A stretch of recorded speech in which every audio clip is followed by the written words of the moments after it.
राजेश अपनी भाभी नीलम का लाडला था। नीलम भी राजेश को अपने बेटी की तरह प्यार करती थी। राजेश, लखनऊ वाले मामा जी ने तुम्हारे लिए एक बहुत अच्छा रिश्ता बताया है। लड़की बहुत अच्छी है, अब तुम शादी कर लो। अरे नहीं भाभी, शादी तो बर्बादी है। भला तुम्हारे हाथों के खाने में जो स्वाद है वो किसी और के हाथों में कहाँ। मुझे अभी शादी नहीं करनी भाभी।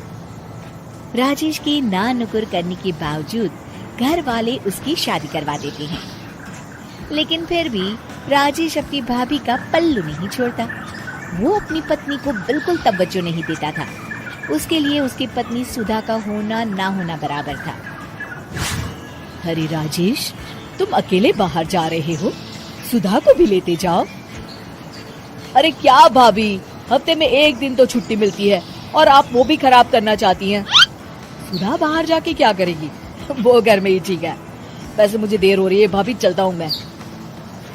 राजेश की इस बेरुखी से सुधा हमेशा उदास रहती थी।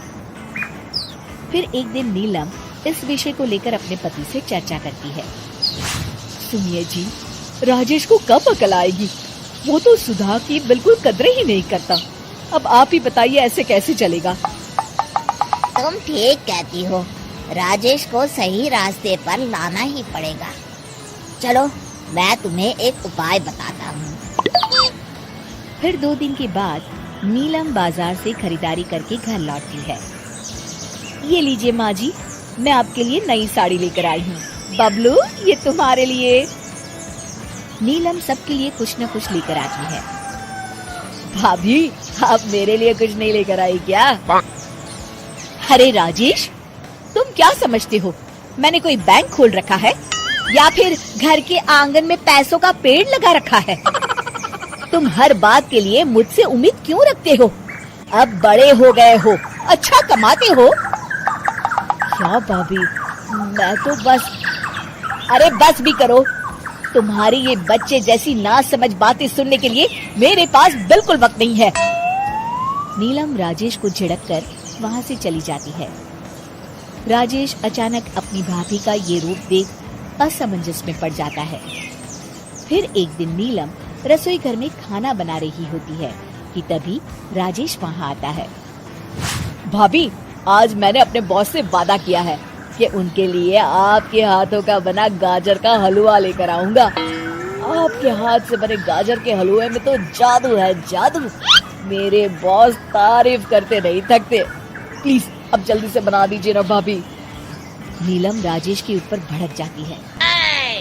तुम्हारा दिमाग खराब है क्या? आखिर तुम मुझे समझते क्या हो? इस घर की नौकरानी? जब देखो तब फरमाइश करते रहते हो, भाभी ये बना दो, भाभी वो बना दो। अरे तुम्हारी पत्नी सुधा भी तो इस घर में रहती है, तुम उससे कुछ क्यों नहीं कहते?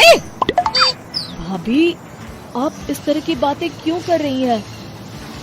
अरे बस भी करो राजेश, मेरा दिमाग और मत खराब करो, जाओ यहाँ से। अपनी भाभी का इस तरह बेरुखी भरा बर्ताव देख राजेश को बड़ा बुरा लगता है और वो उदास होकर अपने कमरे में बैठ जाता है। तभी उसकी पत्नी सुधा वहाँ आती है। क्या हुआ जी, आप इस तरह उदास क्यों बैठे हैं? राजेश अपनी पत्नी को सारी बात बताता है।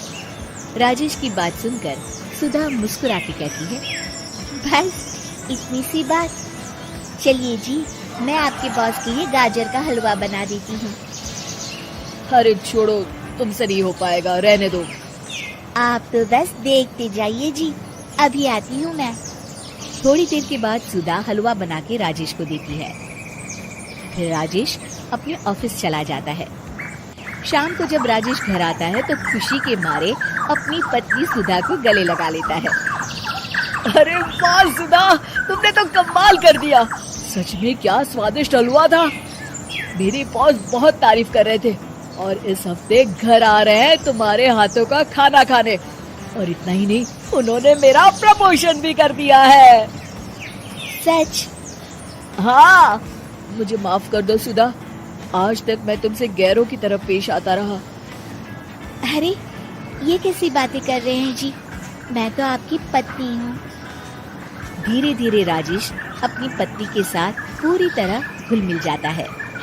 और अपना ज्यादातर समय सुधा के साथ बिताने लगता है और उसकी हर छोटी मोटी जरूरतों का ख्याल भी रखता है। ये देख राजेश के भैया और भाभी बहुत खुश होते हैं। फिर एक दिन राजेश और सुधा बाहर से घूम कर आते हैं। राजेश, सुधा के प्रति तुम अपनी जिम्मेदारी समझो, इसीलिए मैंने तुम्हारे साथ ऐसा बर्ताव किया था। अगर तुम्हें मेरी किसी बात का बुरा लगा हो तो मुझे माफ कर देना। अरे अरे भाभी, ये क्या कह रही हैं? मैं जानता हूँ आप तो मेरे लिए हमेशा अच्छा ही सोचोगी। आखिर आप वर्ल्ड की बेस्ट भाभी जो है। इसे कहते हैं अंत भला तो सब भला।